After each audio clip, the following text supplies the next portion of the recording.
You're listening to Bizarre Buffet, a podcast of all-you-can-eat weird. I'm your host, Mark Torriello. I'm Jen Wilson. And I'm Mark Bluestein. There'll be food and drink and ghosts, and perhaps even a few murders.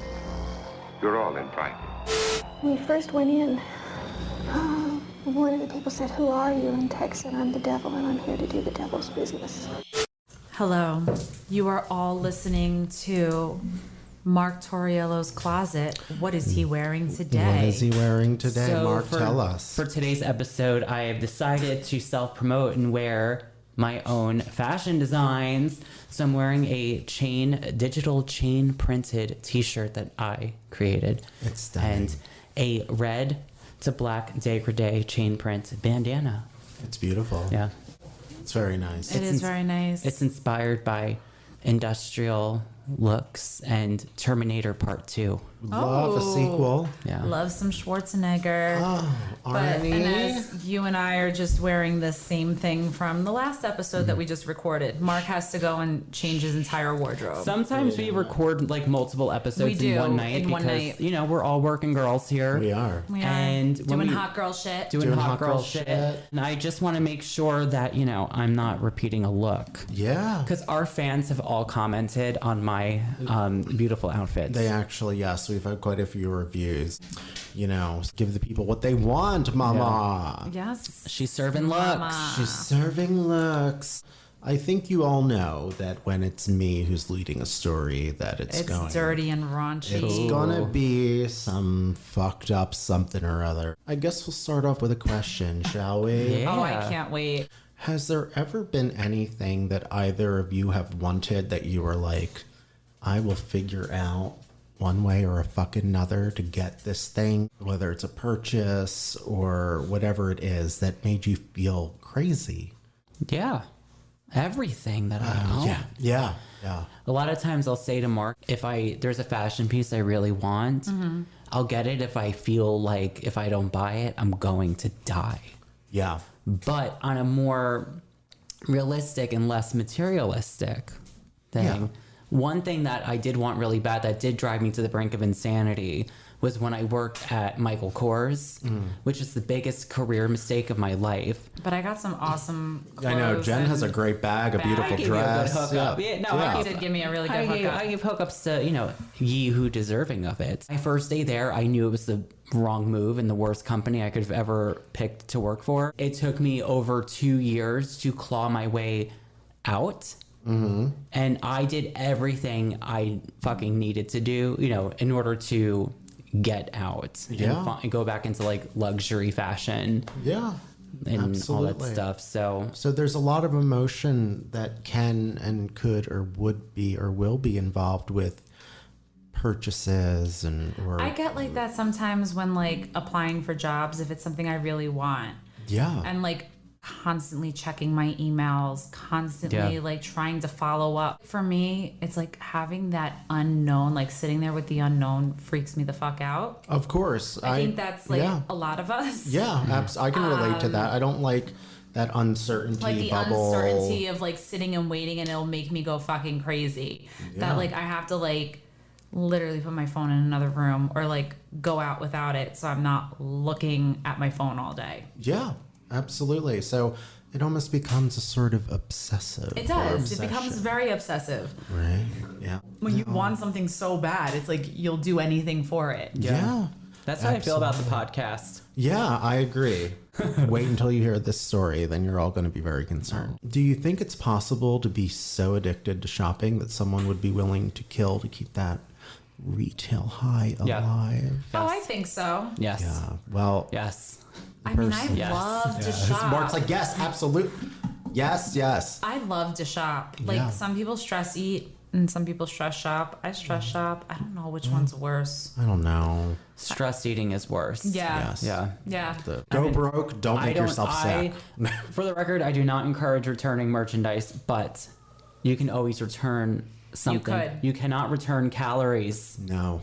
And you can pay cannot, off your unless debt. you're, you know. It's true. Or you just let it go to collections and deal with it when you can. Right. But anyway, there was a person who very much did believe that if killing needed to happen to fulfill, your shopping addiction that it was A-okay. And you know what her name is? Not me. Well, you're going to find out now. Ooh. Her name is Dana Sue Gray. Okay. And we're going to get into the Hey, story Dana. about her. Shop till you drop. Literally. Dana Sue Gray was born on December 6, 1957. She's an American serial killer who murdered 3 elderly women in 1994. Oh, we're going back to the 90s. We're going I back to the love fucking 90s. The mall episode, we had our moments. This was before bucket hat time, though. Absolutely. I This think was I look like Seattle grunge how I'm dressed Yeah, right now with I the love flannel. it. A 90s, a good Like 90s moment. Kurt And- Cobain. yeah. That's who I'm channeling tonight. And Terminator Part 2 came out in that era. It did. The early 90s. Yeah, it sure did. Gray said that she committed these murders to support her spending habits. She was fucking passionate. But like my question is, why did she murder these people to continue her spending habit? Did she like kill them and take their money? What's her life story? Oh my, you guys, the two of them forever ask me the end of the story when I'm just starting Oh, it. sorry. I always and forever, I swear. I guess I appreciate your excitedness. Listen, me and Mark Torriello are gonna become like detectives. I love it. We can crack I the believe case. it. Let's get into this then, and hopefully we'll answer some of your questions. Okay. And I hope everyone can get their questions Yeah. answered as well. Gather around, children. Gather around, Come sit on Mark's lap. That's right. Grab a teat. So now we're going to do her growing up early years for you. All right. So Dana's parents split up when she was about 2 years old, but it's said that in regards to her mother, she was described as the following. Beverly was an aggressive, vain woman who frequently maxed out her husband's credit cards. They finally divorced when her husband found her grappling with an older woman who had angered her. It's after the divorce that Dana began acting out to get attention. Whenever Beverly would try to discipline her, Dana would retaliate by stealing money to buy candy and would occasionally fly into fits of violence. Sounds like Veruca Salt. Exactly. It sure does. It was probably that like old lady candy. What is it called? Mary Jane's? Mary Jane. I thought those were shoes. Those are shoes too. But it's like this waxy, it's like a taffy caramel, I can't say the I word. know what No, you're I talking know. about, I yes. never know how to say And that it's word in a either. red and yellow wrapper, and Yep. it's always like flat and hard. Yeah, you're And it right. looks like it's been sitting out for a while, Yeah. right? yeah. Out of my grandma's purse. Oh, yeah. Already here, just based off of her youngest years, her mother kind of has seemingly like the personality that Dana would have early on, but also later in life, because she wasn't a child killer at that point. Now, let's move on Dana's timeline a little bit further. So, Dana graduated from Newport Harbor High School in 1976. She lived with her skydiving instructor, Rob, for the next several years, and he helped her with nursing school. In 1981, she graduated from nursing school, and for the next few years, she had an on-again, off-again relationship with a windsurfer. Cute. So she was living with the skydiver. And Yeah. then being with a windsurfer. A lot of these like airy. Yeah, she's a people.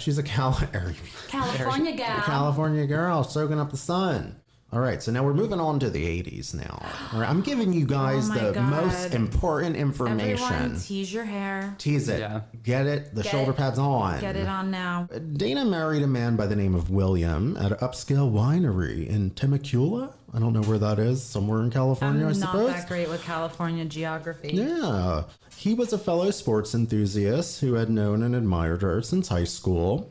Now, the marriage quickly got into trouble, though, when Dana dug them deeply into debt. Surprise, surprise. Just That'll like do it. mommy. At this point, she was also estranged from her two half-brothers, having burned many bridges in a dispute over an aunt's will. So Dana is just always and forever like steal the money for the candy, get the will money. She is just about a cash Sounds grab. like one of my ex-boyfriends. I know. Dana kept it moving. And she was working as a labor and delivery nurse at the Inland Valley Regional Medical Center. Dana and her husband lived in a gated community in Canyon Lake.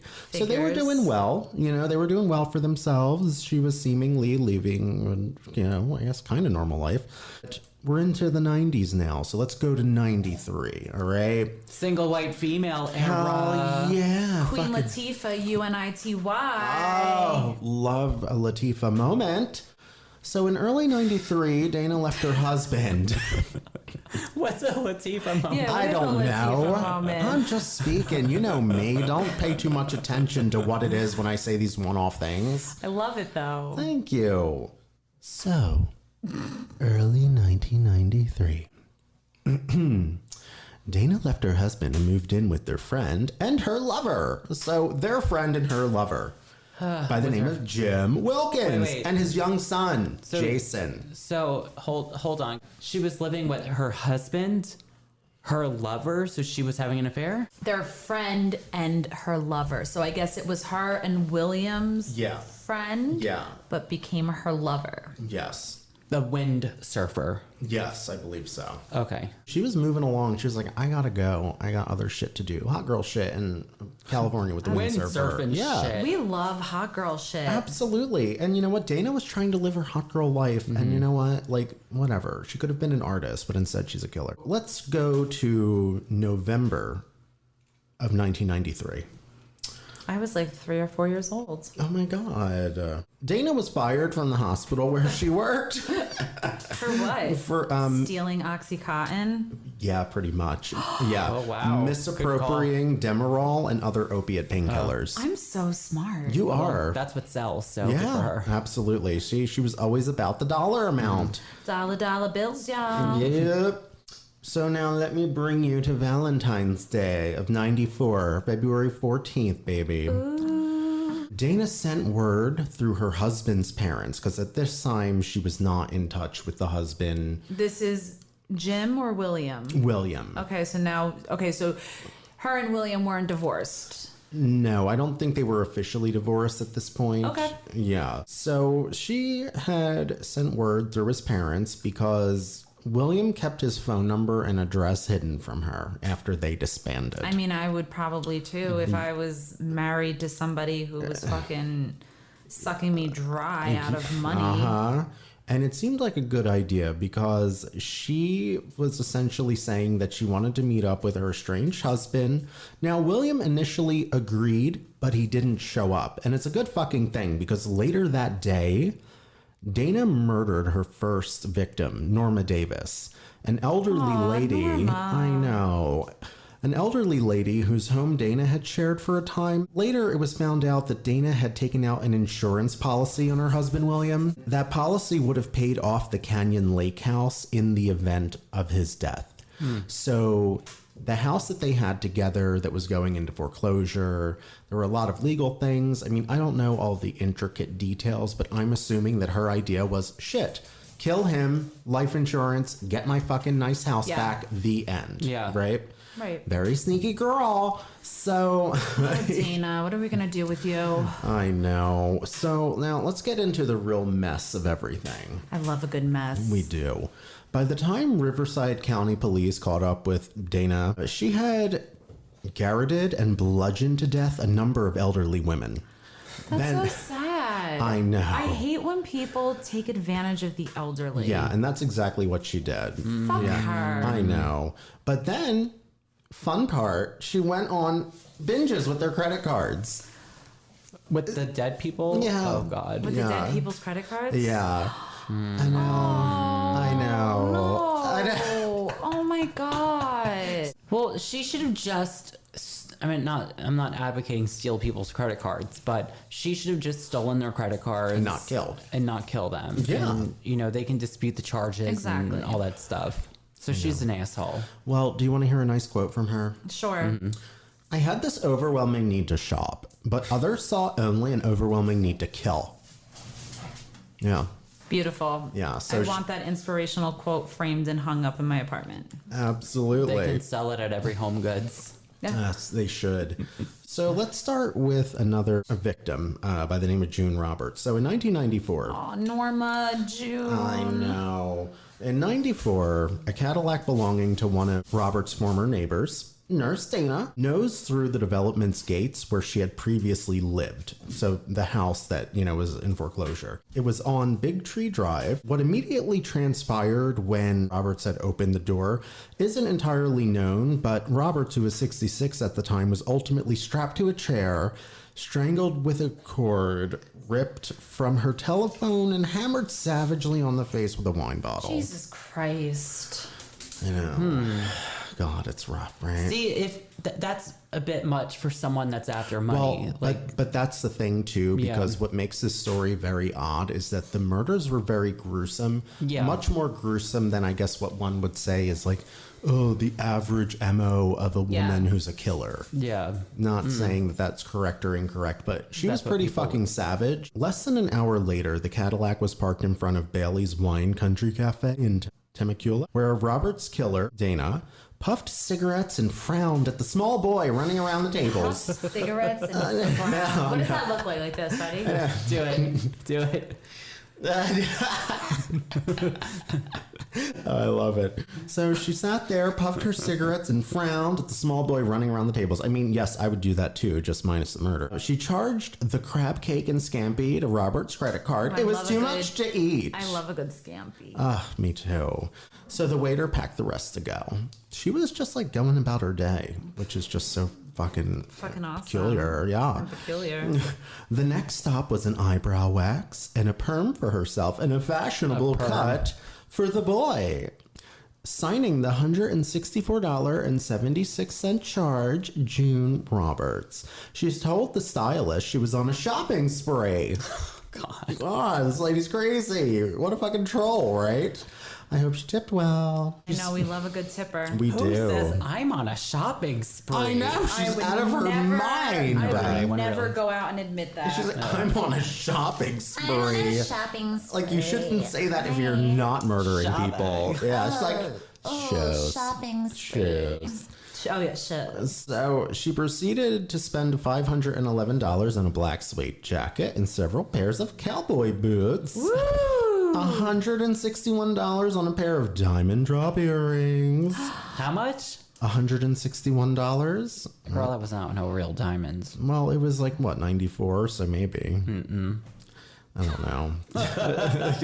They were all charged to Roberts. So, heading home, she swung by the drugstore and picked up dog treats and 2 bottles of Smirnoff. On the way to the checkout counter, she paused. Is she gonna eat the dog treats? I mean, maybe. She paused in the toy aisle and tossed a $5.99 toy police helicopter into her basket. So I guess for her child. For not Jim, for Jack or whatever. One of Jason, Jason. Oh yeah, it's probably his kid, right? right? Yeah, Jason's I'm kid. assuming. Yeah. 10 days later, Dorinda Hawkins, 57, was strangled at an antique store in Lake Elsinore and left for dead, but she survived and gave officers a description of a blonde, wavy-haired female attacker. Within the week, 87-year-old Dora Beebe in nearby Sun City, another golf mecca for retirees, was strangled and beaten to death with a household iron. Ooh. God damn it, I Dana. know, she was that fucking hurts. brutal. Ja. When Dana Sue Gray was arrested later that day, because she only got to like 3 people, thankfully. Later that day, police found credit cards in Dana's lingerie drawer, a closet full of new clothes, tags still attached, boxes of Nike Air athletic shoes, a purple boogie board, $1,000 Trek mountain bike, an unopened bottle of opium perfume. Who made opium? I thought that was Was that Dior? I think it might have been. no. I think it was Yves Saint Laurent. Oh, maybe you might you be. would know. It was. Yeah. You would know. I worked for them for 6 years. Yes, that might be it. Yeah, it was opium from the Opium Collection. That makes sense. Because Yves Saint Laurent had a little bit of a habit. oh, And- that and the makes French- even. Love it. The makes- French fashion brand has a little pride in it.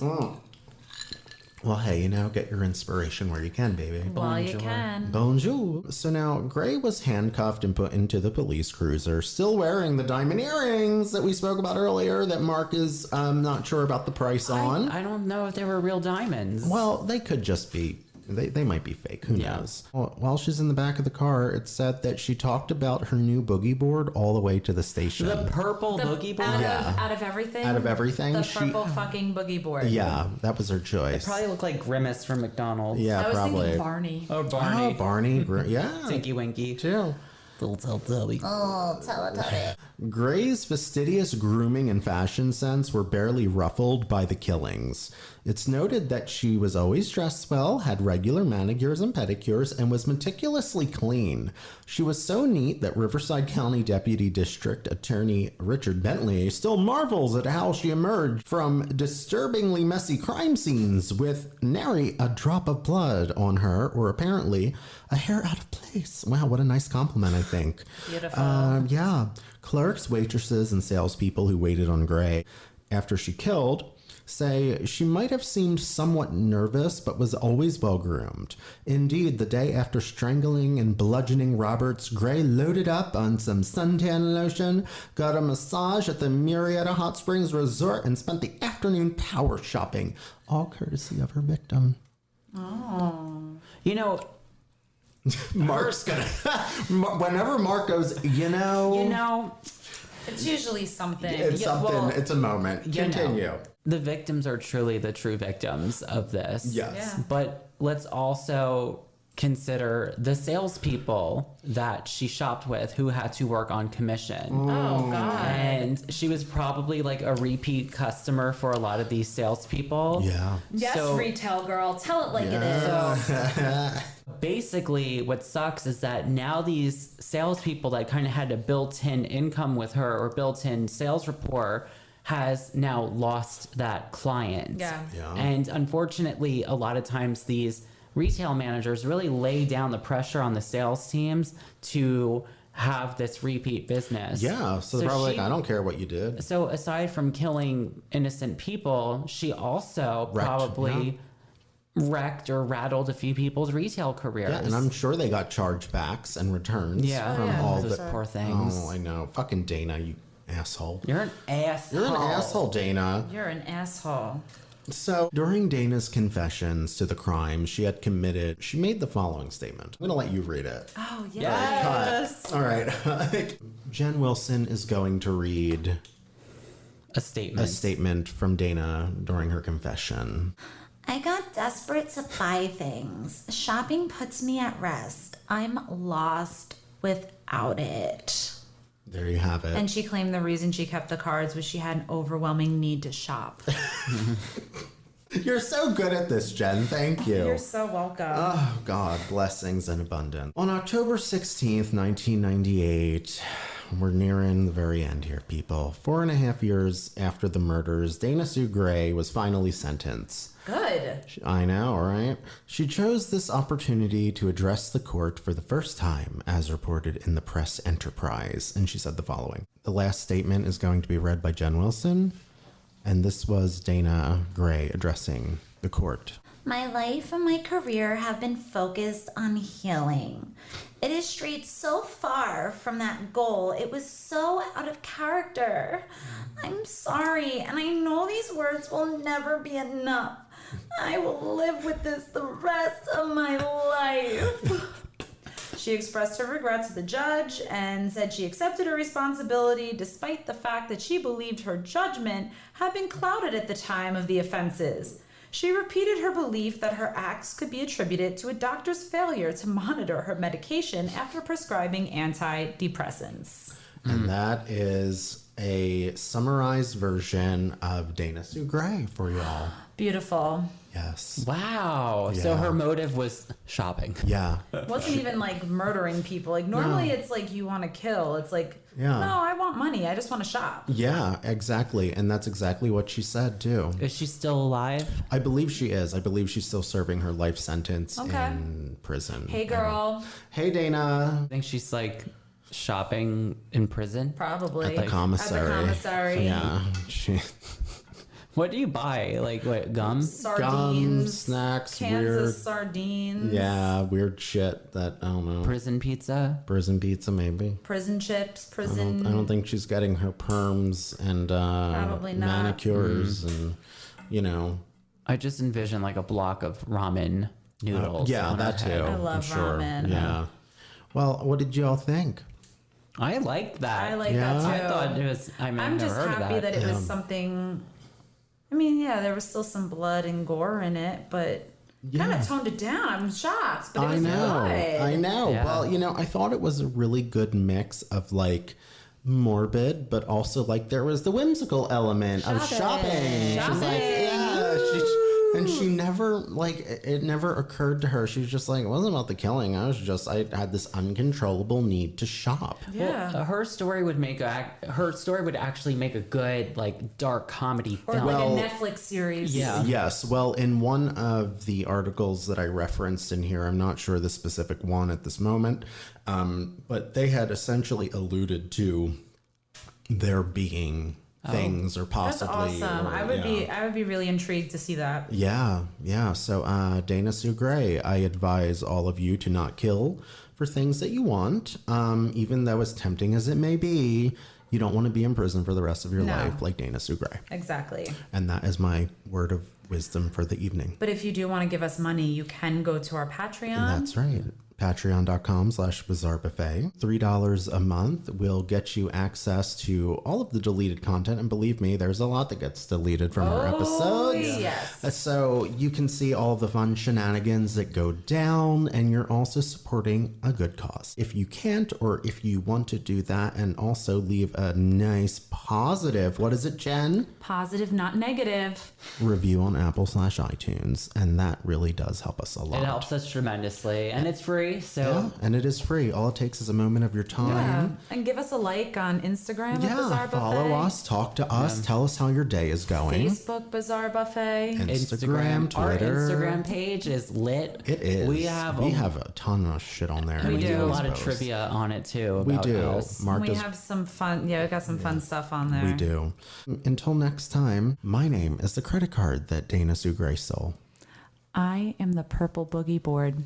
Oh my God, that And- is so good. I am Mark Torriello, and I'm the cheap knockoff diamond earrings. Oh, Good so night. good. Goodbye. Goodbye, everyone. So long.